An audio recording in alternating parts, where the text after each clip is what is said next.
force curve, contact mode force curve, and force distance curve. That's what we're going to talk about. The force curve, there's a couple of functions of the force curve. One is to determine the control contact force, basically. And then you can also, the force curve itself was developed by the AFM scientists into the measurement of physical property of a sample. This is a basic force curve, as we can see here. And the force curve has two lines. One is the red line, and the other is the blue line. The red line here is what we call the approach line. As we can see that there's a flat part of the force curve, and then when the tip and sample getting very close to each other, if you look carefully, there's a little bit of dip at this corner. That is the jump to surface, basically. When tip and sample getting very close to each other, they attract to each other, and then the tip is snapped to the sample. And as we push it further, the force starts to increase linearly, and then reverse it back. The force is pulling off, and there's this big pulling force. This is the adhesion force between tip and sample, and this is sometimes we call the capillary force, and we believe it's the surface condensation water molecule, and this water molecule suck the tip into the sample and then causes this big jump force. And then once it pulls away, the tip snap back into the baseline. That's the force curve. This is a typical force curve, and then if you look at this force curve, we can have a lot of information. This force curve, if you can see this red curve, is a very straight tilt line. This curve is not always very straight, and if you do a force curve on very hard material, sapphire or glass material is very hard. The very hard, and then the force will increase linearly. But however, if you put a force curve on a softer matter, this force curve tilt will have a small different tilt and also have slightly curve. And then analyze this compared to the force curve on hard material. You can measure the hardness, stiffness, and elastomodulus, and so on. And then the adhesion force also tells you a lot about the molecular attraction between whatever is on the tip is on the sample, and then it measures your tip sample affinity. There's long range force here that cause the force curve baseline to slightly curve down or curve up because of the long range electrostatic force. Let me see if I can. Please forgive my ignorance on this because the ignorance is thick. So obviously different tips are going to have different force curves. Is that correct? Well, different tip does not cause the force between the tip and sample to be different. That is actually not correct. However, the appearance of force curve will be different.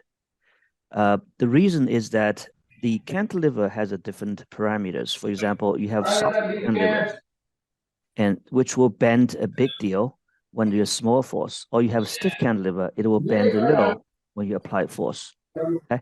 So the appearance will be different.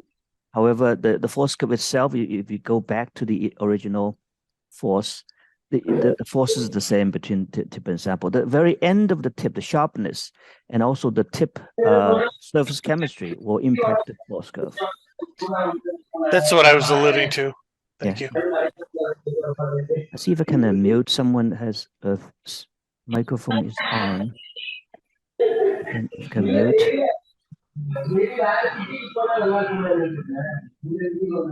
I have not. Okay, has a mute. All right, good. Okay, so yes, so the force curve, because when you process the force curve and measure the force, you have to take into consideration of the spring constant.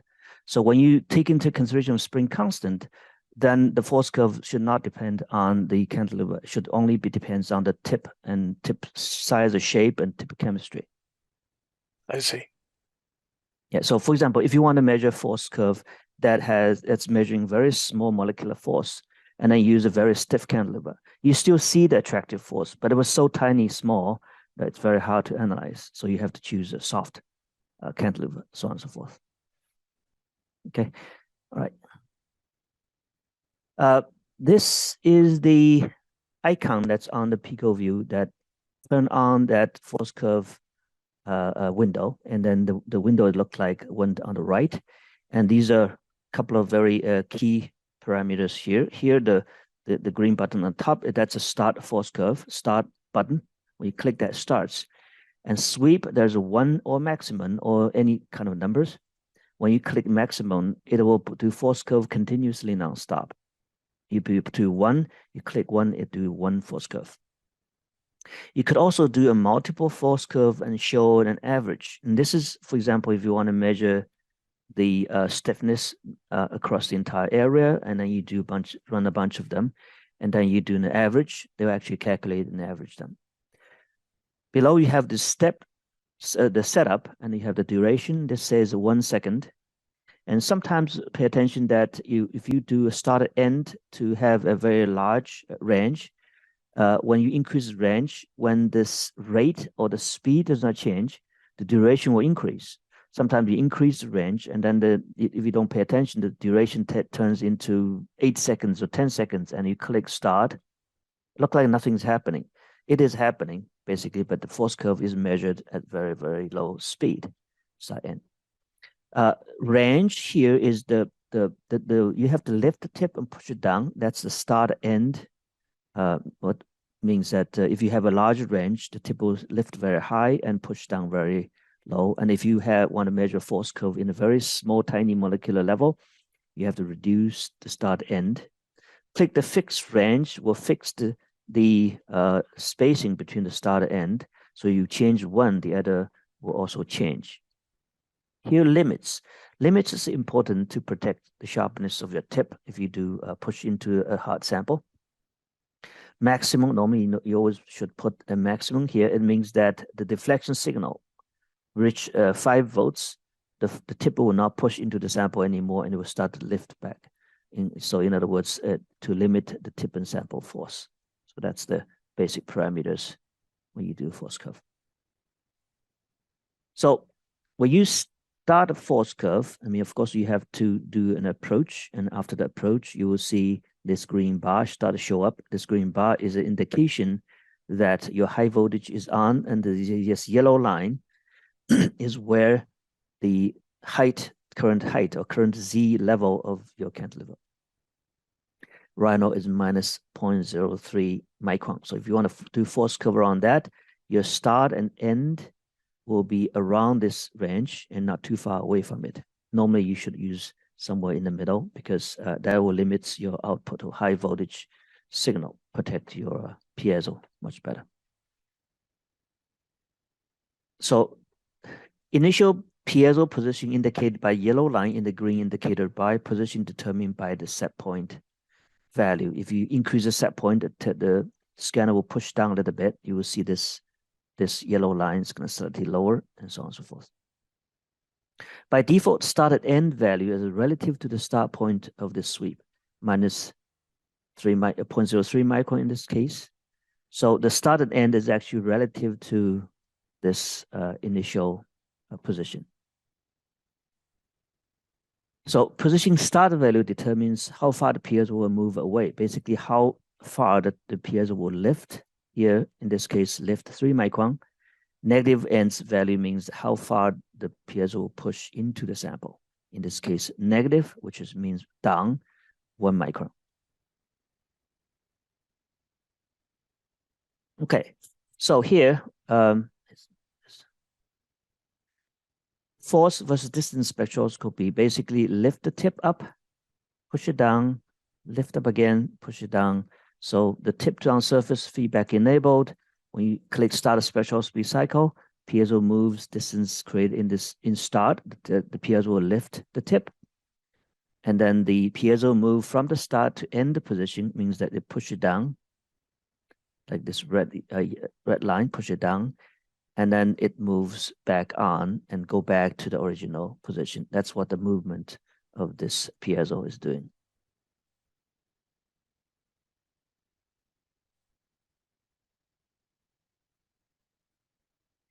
So what if your start and end does not cover the current position? It means that you lift up but you do not push down far enough, and therefore tip actually does not touch the sample, right? It's good. So when your start and end setting is not correct, this is what happened, right? Or you could also possible that you started the tip is below the current position, and end is also below, right? That means that your tip does not lift enough. You actually push it down. And in either cases, the force curve is not going to look right. This is the typical force curve again. Yeah, from the so here there's one when you after you do the force curve, you can see this tilt line. This tilt line tells you a lot of information. It tells you what we call a sensitivity.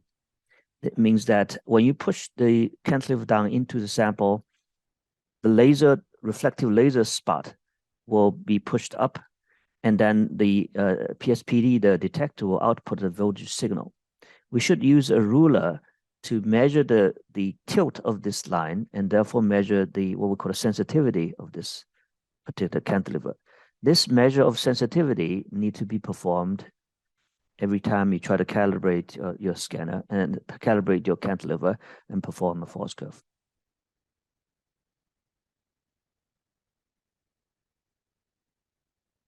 Now, when you look at the force curve, you also see this little dotted line here up and down. What does this mean? This is actually your current set point. So when you do force curve, of course, there's no feedback. And then you can move this yellow line up and down is basically move the set point up and down. The force that the tip applied to the sample is determined by this set point. When you have the set point line very high, the tip rests on the sample with higher force. When you have a set point very low, the tip is applied a force to the sample with lower force. So you can actually change the set point by move this tilt line up and down after you do a force curve.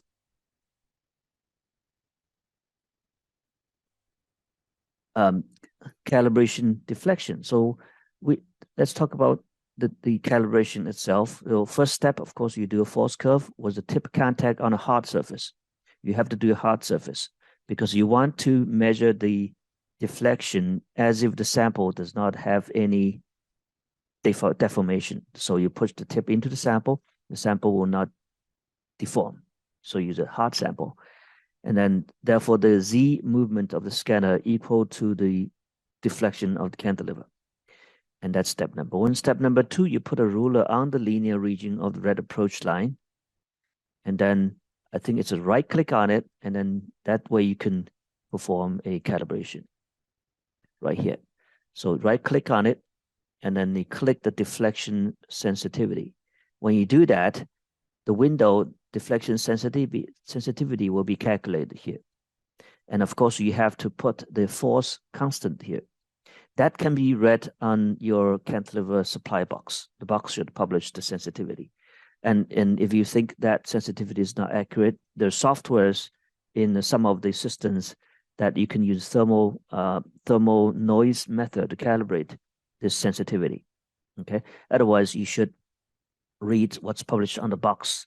Sometimes the published on the box has a very big range, and that's sometimes the range is very big. I would just put something in the middle, and if you are not sure, you should contact the vendor of the cantilever supply company and ask them, say, you say this is 1 to 50 Newton per meter. What exactly is that? And maybe they can give you a more accurate force sensitivity.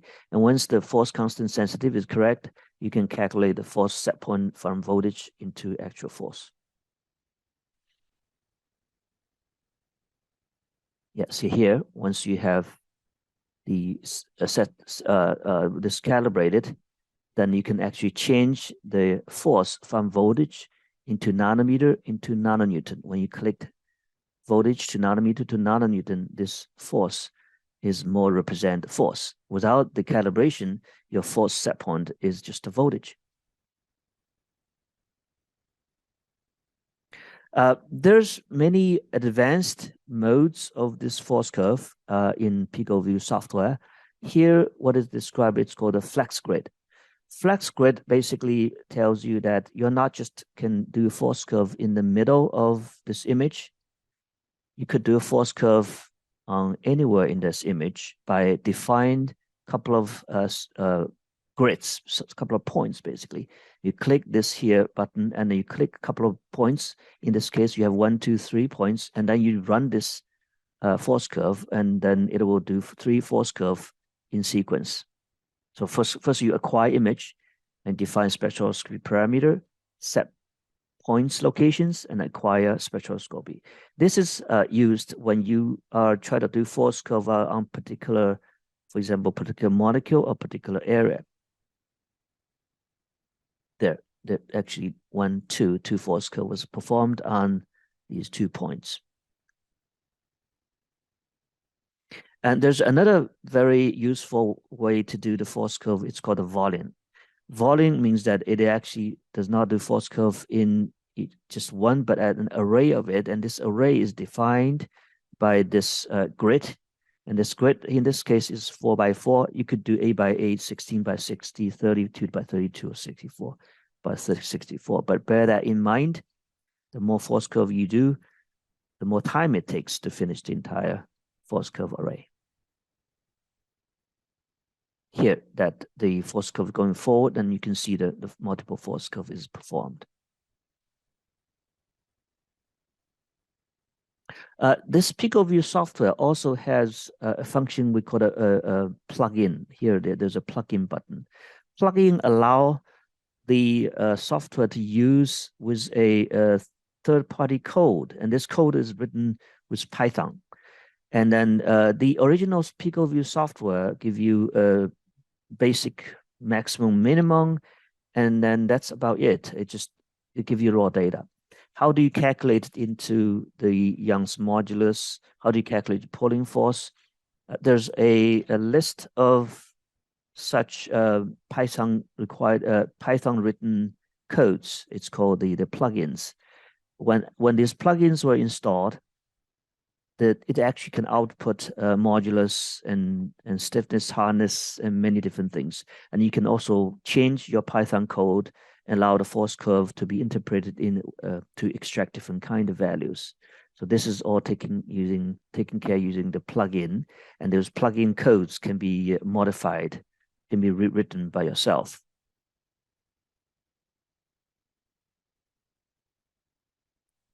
Here, you pull on this plugin image window. You have example adhesion, example profile max force, example stiffness, minimum X, and minimum Y. And then when you click that, it uses this particular code to calculate and then generate this particular value as an image. Here you have just 4 by 4, but if you do, let's say 64 by 64, it's actually generate image that is quite interesting to look at. You can generate a stiffness mapping or adhesion mapping or any codes you write with the plugin software.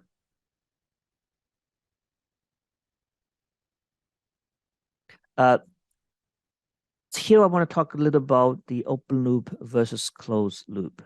So the AFM uses a piezo material as an actuator to drive the movement of cantilever. And we know that by applying very small and bigger voltage, the tip move up and down. However, such a movement are not quite linear.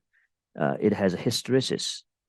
So when you apply a force, or when you go up and down, depending on speed and range, the tip does not move up and down exactly linear against the voltage you put on, and therefore it generates a problem. It's called the hysteresis problem. Here on the left is a typical force curve with an open loop scanner, the contact mode, and you can see the approach line and withdrawal line, they do not overlap with each other. And this problem becomes more obvious when you do this force curve using a very big range. It becomes less obvious when the range is small. However, you could use a closed loop, basically using a sensor instead of piezo voltage as the calibration to output the position. Using using such method, you can see that on the right-hand side, the approach line and withdraw line, they are much more overlap with each other.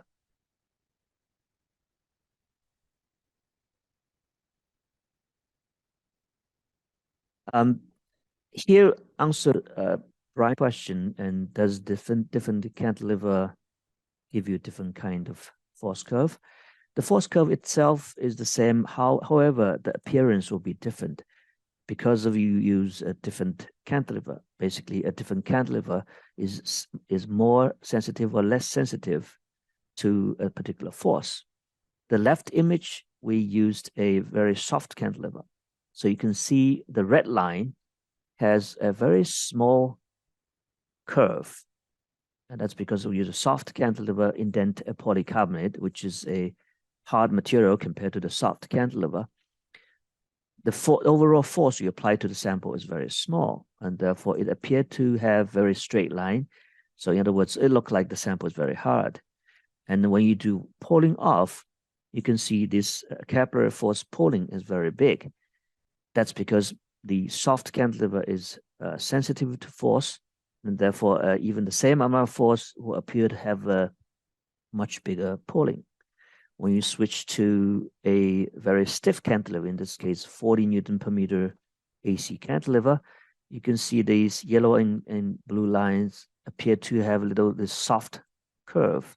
That's because with a hard cantilever, with the same amount of movement, you apply a much higher force to the sample, and therefore the sample will be indented, or in other words, it appeared to be soft, and you can measure the softness using this measurement.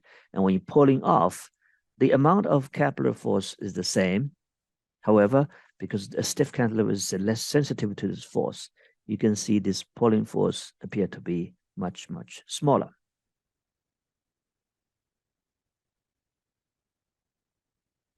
I'm going to stop right here because I actually have my instrument set up, and then let's see if we can show you do some force curve in real time. Okay, so let's stop right here. All right, let me turn on wake up my computer and then join the call.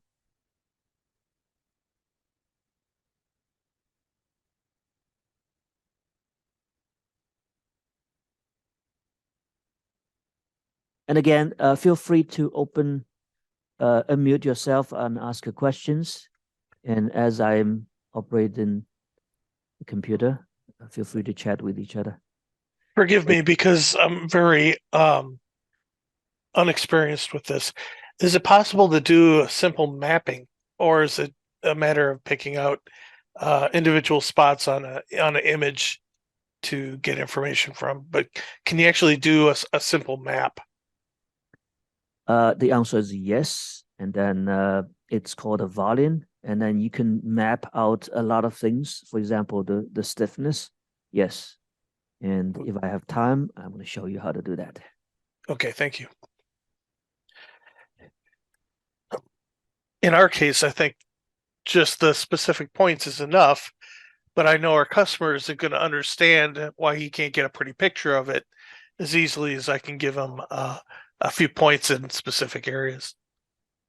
Yes, when you do mapping, it is very interesting to look at. I'm going to stop sharing and then switch to the other one. Okay, here it is. So here, again, I use the technique I told you last time. Put a little flashlight underneath the sample and make your optical image to be very, very bright. I'm going to try to turn on this webcam. If you can see my handheld webcam.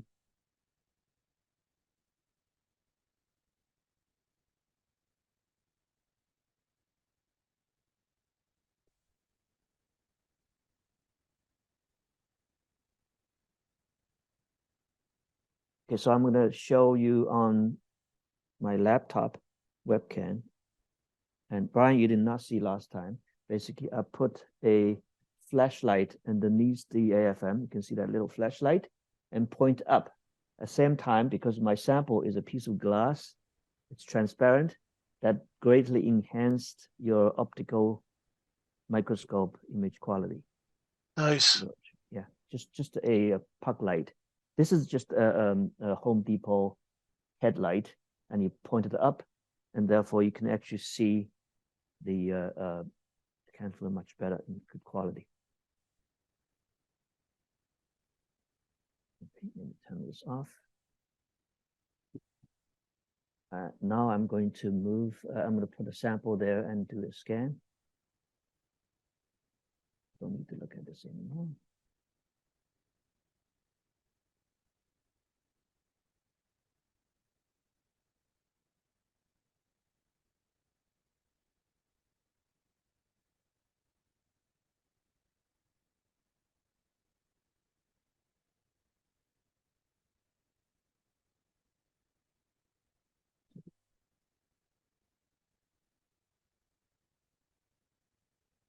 I don't need camera view anymore.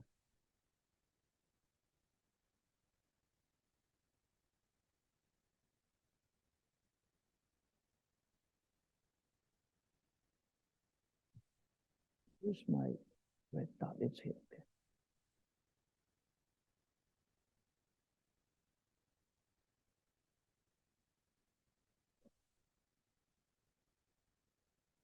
No, adjust right. Give me a second.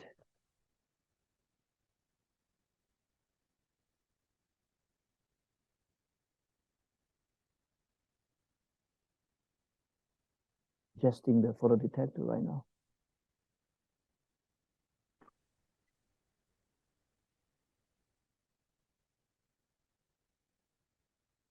Push the photo detector in.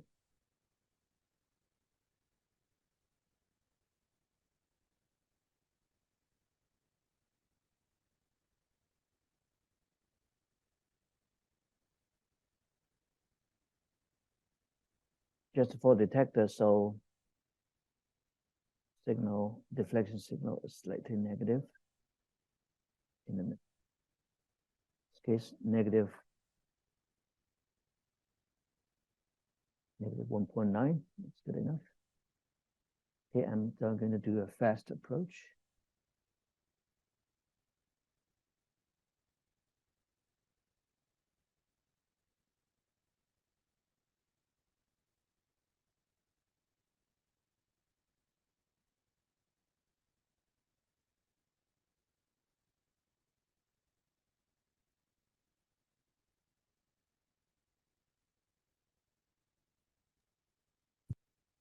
Doing a fast approach. We'll have the tip reach the sample.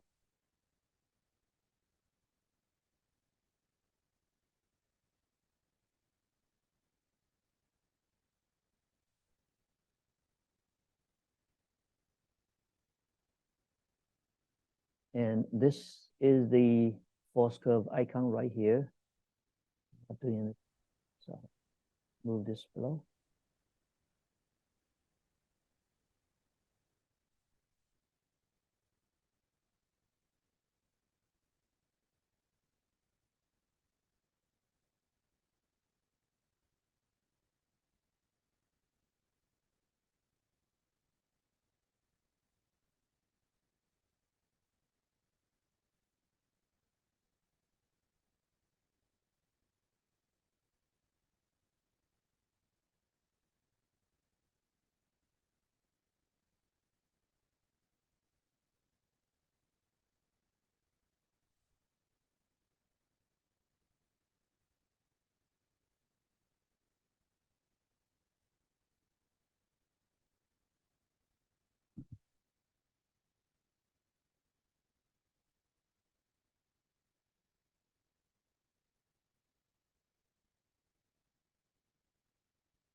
Okay, now tip sample engaged. Right now, the yellow line shows a 0.37 micrometer.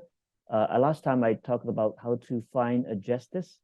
I'm going to repeat this again. So normally I will use one motor instead of three motors. This way you reduce the amount of adjust.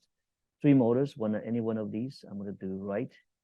And then you can click open or close. Here, my yellow line is a bit too high. This is fine, but I just want to show you. When it's too high, it means sample is too close to the tip. I'm gonna click open, move down a little bit, open, and slightly negative. I like it had to be slightly negative. It's done. And let me do a scan first. 5 by 5 micron, speed 1.5, servo 15 is fine, and go.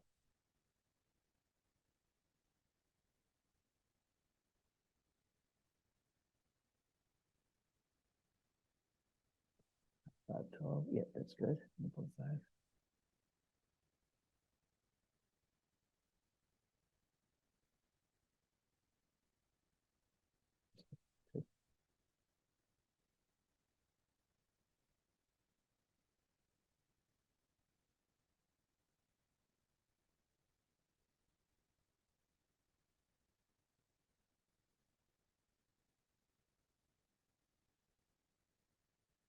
As a scan, I'm going to do some parameters on this window.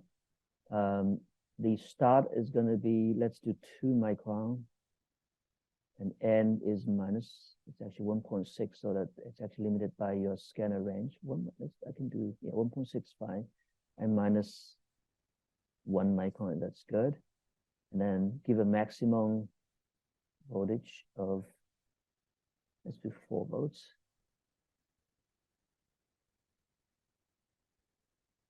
Duration 1 second.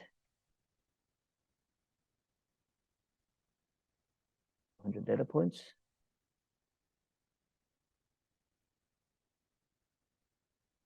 Scan, I'll click this 1. It will stop when the scan finishes this 1 image.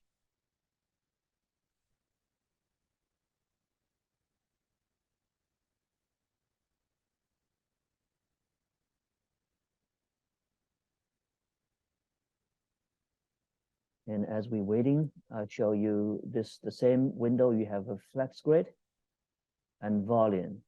And when you do these, you can see you can use the mouse wheel to toggle between the view of your force curve array and your image.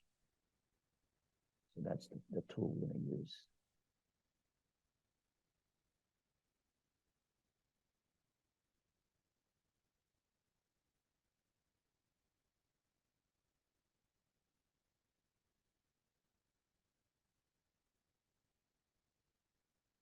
Okay, almost finished.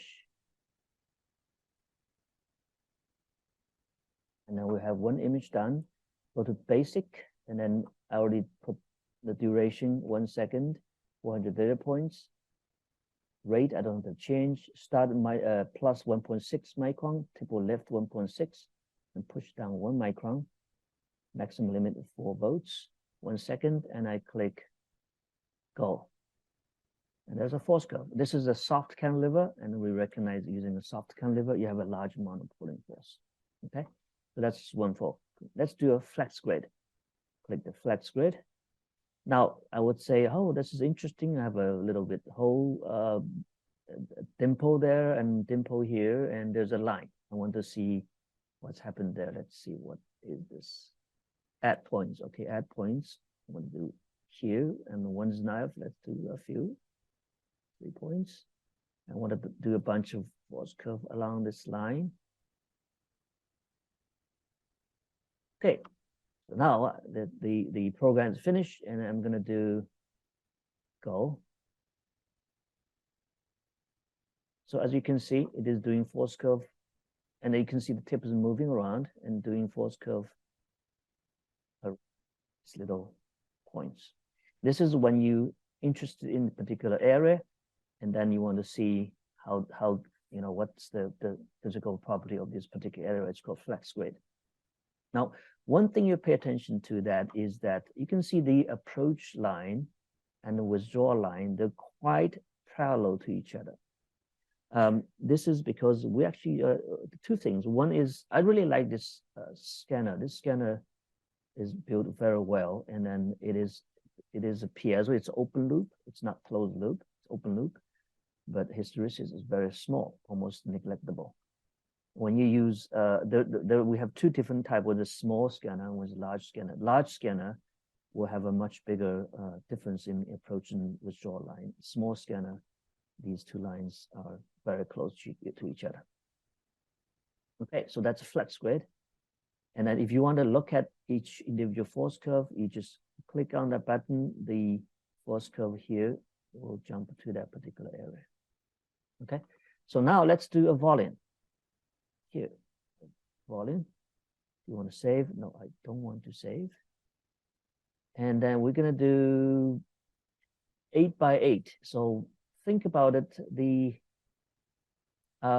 This 8 by 8, there's a lot of these. To reduce time, I'm going to make this duration not 1 second, but 0.2 seconds. Just do it faster. Okay. And let's do an array of force curve and see what's going on. Go. Okay, you can see that actually doing force curve. You can actually highlight a bunch of them here, and you can see that force curve starting to add each other. And then obviously at different area, your adhesion forces are different. This will answer your question, Brian, and can we do a map? And this is, I'm exactly doing this. I'm doing a map. Yep. Later, we turn this adhesion force into actual adhesion force map.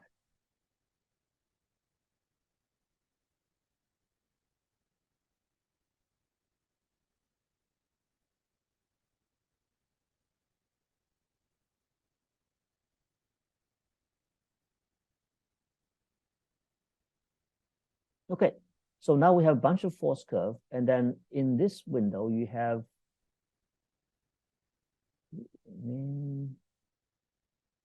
there's this icon. Okay, this is a processed window, a data process window, and then here it says none. I'm gonna do a minimum Y. There's no calculation here because I did not install a plugin, so I don't have any plugin. There's no calculation. But I can do minimum Y, which is basically the lowest point of this points. And then this is actually, as you can see, because the baseline is the same, a low point indicates a stronger adhesion force. And from this map, you can see a low adhesion force. This black dot on the upper, here the gray color represents the minimum. So a bigger force means a lower minimum Y, and which is a darker. So this dark spot indicates a strong adhesion force, and this bright spot at the upper lower corner indicates a smaller adhesion force. Again, when you click that, there's nothing there. That's the reason is because I did not install the plugin. Once you install the plugin, you click that button, it gives you like 10 to 20 different options that's written in those plugins, and you can have the Young's modulus, pulling force, and so on and so forth. That you can do the calculation from these raw data. Okay, so that's an operation. And if you have any question, again, unmute yourself and please ask. Hey, Gerald, I just saw you. Hey, Song, how are you doing? Good, good. I always learn something from you, you know? No. I learned everything from you. 20 years. Yeah. So those plugins, can I install this plugin package on my Windows 11, Windows 10? Yeah, I found a way to do it, and I can tell you in a private message how to do it. That'd be great. If you have instructions, that'd be great. Yeah. You need to have a certain Python XY version, and so I tried it, and it should work. Okay. Because nowadays Windows 10 is the most common system people are using. Yeah. So here, Brian, and this is Gerald Kada. He's also a former employee of Agent Technology. He's in you're in Austria, right? Yes. Yes. The team is it you or someone else compile these plugins? It was Christian Rankel who was my colleague. He's still in Linz. Okay. Yes. He did those, Yeah, so they wrote these plugin software so they can actually extract adhesion force, Young's modulus and all these amazing things made Great. it possible. Yeah. So this is for you, Brian. Well, I appreciate that. No, I heard you talking about the plugins and with Windows 10 and 11. Do I assume then it works better with earlier versions of Windows and you're just starting to make it work with the newer versions? Is that correct? No, it doesn't matter. You just need to have, with this Python scripting, you need to have the right version of the software. And it has to correlate with the plugins themselves. And if you have those, and also with the right Windows. So if you have those, if you have the right setup, then it works. So this it doesn't work better or worse. So the question is if it works at all or not, So, and I found a way, and I will give this info. Maybe I write a short document how to do it properly and which version to download. And then it should work for everybody in Windows 10. That would be helpful. I mean, we have very old versions of Windows because our system is very old. Yeah, the last version was Windows 7, right? Some, but it was a proven version. I am advising everybody to Yeah. buy new computers these days. Yeah, it's Windows 7 when it's gone. We don't know Windows 12 is working or not. Windows 10 and 11, I've been testing for a long time. It seems to be okay. Yeah. Gotcha.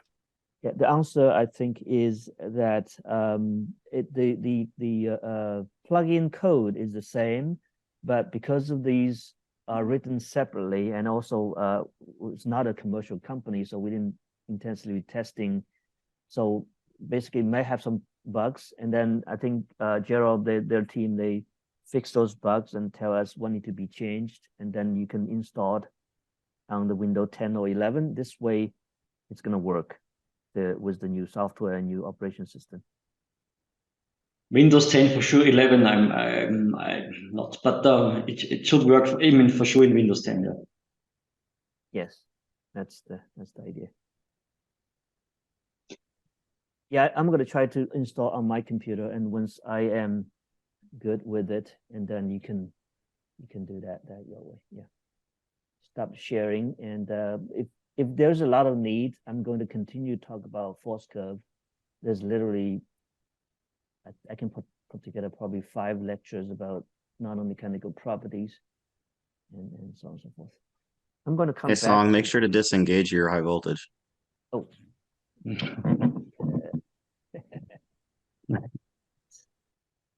Yeah, when I'm not scanning, I should not keep the high voltage on.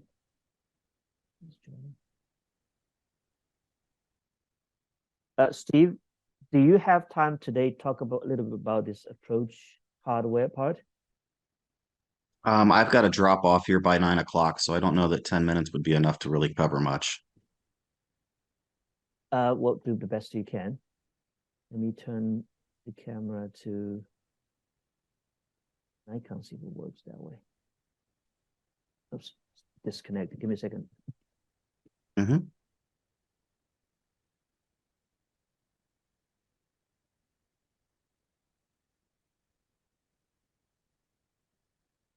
Hi, Son and Steve. While you're doing this, just a very quick question here.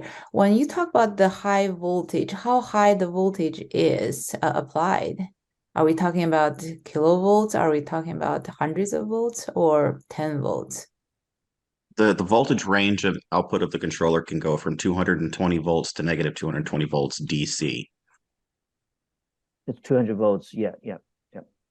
Okay, so normally when we engage, will the voltage go that high?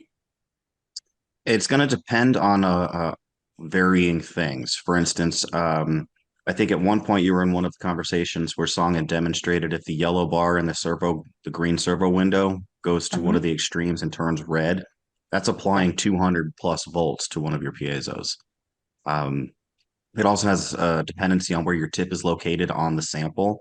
If you have your tip positioned in the top right corner or bottom left corner, or any of those extremes, those are going to be the extreme voltage areas. The important thing to note is if you have your high voltage active and you are not scanning, you don't really necessarily know exactly where your tip is. You could be damaging your piezo by not moving the piezo. Fortunately, with Song using a small scanner right now, it's not too detrimental. But when you go to the large and closed loop scanners, you can damage your scanner if the high voltage is left active and the scanner is not scanning. So Yes. you are suggesting if we are not scanning, we'll just need to withdraw the tip. What I do is if I'm not scanning, I unplug the high voltage cable from the Wow. scanner. Oh, Yeah. not even withdraw, you unplug it? To be thorough, I unplug the high voltage cable. Okay. Do you recommend we unplug the high voltage cable all the time when we don't do the scan?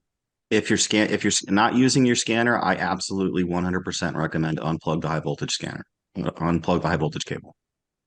Okay. Good to know. That's very And turn good off to the know. laser. Yeah, turn off the laser because lasers are expensive these days. And then Yeah, lasers are very expensive. I remember it But used yeah, to be turn off the $400. laser. I generally just unplug the cables. I don't leave my cables plugged in. That's interesting. I leave the cable on, but I definitely will withdraw. And every time I don't scan for more than a minute, I withdraw. And if it's more than 5 minutes, I turn off the laser. Yeah, there's been previous versions of software and hardware configurations that um, don't always necessarily have the high voltage turned off when you think it's off. Is that the So case in the newer versions? not necessarily the newer versions. These are bugs that have been found over time within the software. For instance, there was one version of software that as soon as you turned on your AFM controller, the firmware would allow the high voltage to be active, even though you don't even have the software on. So if you've got your controller on and your software off, you could potentially be applying a high voltage to your scanner if it's still plugged in.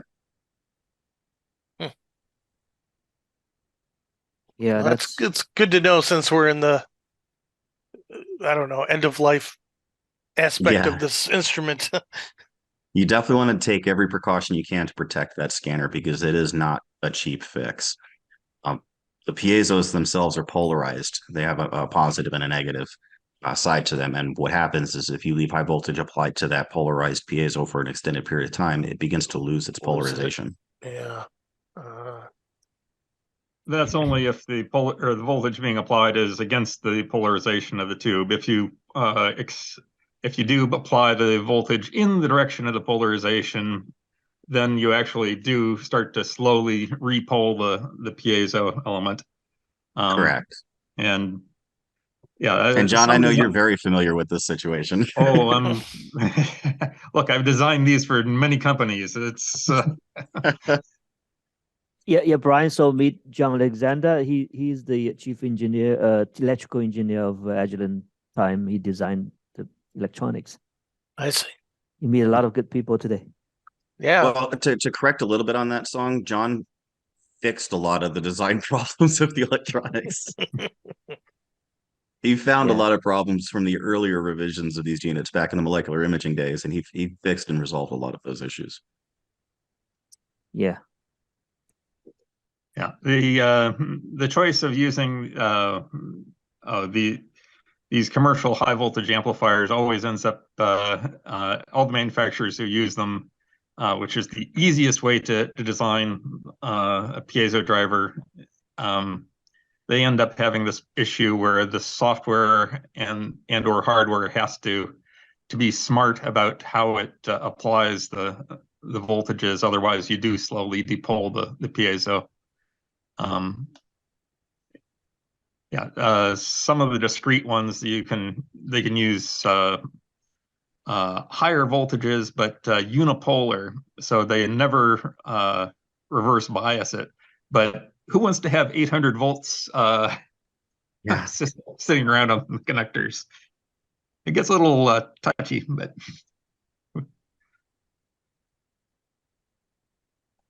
Yeah. So just as a precaution, I always unplug my scanner. Good point. Because sometimes I wonder when I'm not approaching, not scanning, I plug in the scanner and then I can hear a click sound. That is like a spark caused the high voltage to be on, which is I never thought about it because I'm not hardware guy. Potentially, So, you could have a residual charge on your piezo too, because it does act much like a capacitor, and that could Right. just be your piezo discharging. I just turned my system entirely down. Is that enough? Yeah, if it's off, it's not applying Yeah. anything. Just checking. Well, you're at just saying that the piezo acts as a capacitor, so I'm making sure. Yeah, if you leave when you turn the system off, there are bleed resistors in the high voltage amplifier section, so Okay. that will pull the voltage to ground. Yeah, I've done the thing before of taking the scanner off and then accidentally sticking the high voltage connector from the scanner onto my finger and getting a little shock. Oh, Okay. cool. I actually also saw a student try to plug in some wire into the 44 pin, try to measure it. I just saw them to try to measure it, and then they complained there's smoke come out of it because it was not a one pin, it's a brush of wire, and some of them goes into the hole, someone is outside the hole and touch something else, and they say, "What? There's a smoke." Ugh. Lost a blue smoke. Yeah. I think Steve, you're probably running out of time, and just so I let everybody know, the gradient that I sent to everybody in the old time does not work with your new data after 2010. I think it's a little thing here. So you have to download the newest gradient. In this case, I got a copy of 64-bit new gradient, which works with the lot of the new data we have. So if your gradient does not open, that's yeah. I always ask people, it's the time for now to upgrade your computer to the new Windows 10. But when you do that, the company who makes the Pico image software does not allow you to use the old dongles anymore. They do not. They want to sell you another software. If you have $5,000, you can buy the new software. But if you have no money, you can use Gradient, and then those are free. Gradient spells GWDIAN.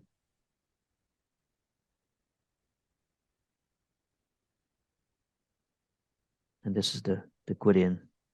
I need to get very good at this so I could teach you how to do Gradient data analysis. Heidi, I hope I was able to answer your question. Yes, Steve. That's perfect. They actually, I didn't even realize it's 200 volts, and I always thought the maximum is 10 volt. Yeah, not with the piezos. But it is very low current, so it's not something that's going to be extremely dangerous. It's not going to tickle if you shock yourself, but it's probably not going to cause significant damage.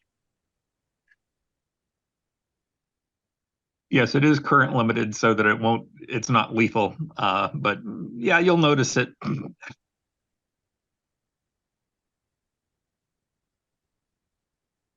Yeah, so after you approach, again, on the scan window, if the scan window is actually not in the middle, but on the corner, then if you're not scanning, you have very high voltage applied to the piezo. That's constantly applying to it. So I always like to scan close to the middle as possible. And then Z is also, I like to have the Z position of the scanner close to the middle as possible. And then when you're not scanning, always hit the withdraw.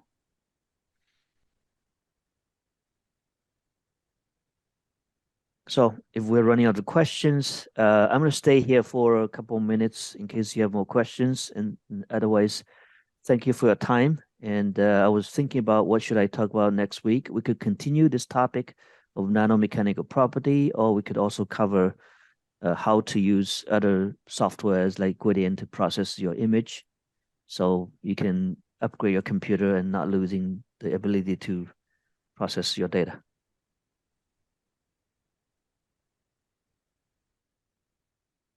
Nice to meet you, Brian. I'm going to go ahead and drop off at this point. Nice to Thanks, meet Tom. you. Thank you. Bye-bye, Steve. Thanks. Bye, Gerald. Bye, John. But I have a quick question of using closed loop versus non-closed loop for this. Is it? I would think it's a significant difference. Is that incorrect? Yes, when the difference is that when you do a force curve, you could do very linear force curves. That's number one. Number two is when you are scan large area and zoom into a corner, the zoom is very accurate. That's the difference. Now I see. the image quality, I think open loop is much lower noise, much more smooth. Okay. Closed loop, you add electrical circuitry, is always not as smooth as the open loop. So for imaging, if you want to measure like very linear measure something, then closed loop has an advantage. But overall, if you just look at image quality, there's no advantage. Okay, that's good information. I just started looking at this in the manual yesterday, and it mentioned the closed loop scanner. And so I, like a madman, was running around looking for my closed loop cable. It's something we just never used. It's not come up. Yep. Do you find your cable? No, I didn't actually. I have plenty of extra ones. All right. If I can't find it, I'll bug you about it. Sure. Yeah. It's a blue color. Right. A mini DB9. Yeah. I know exactly what it looks like, but I can't find it since we moved it. I'm sure it's around. I'm sure it's around. Yeah.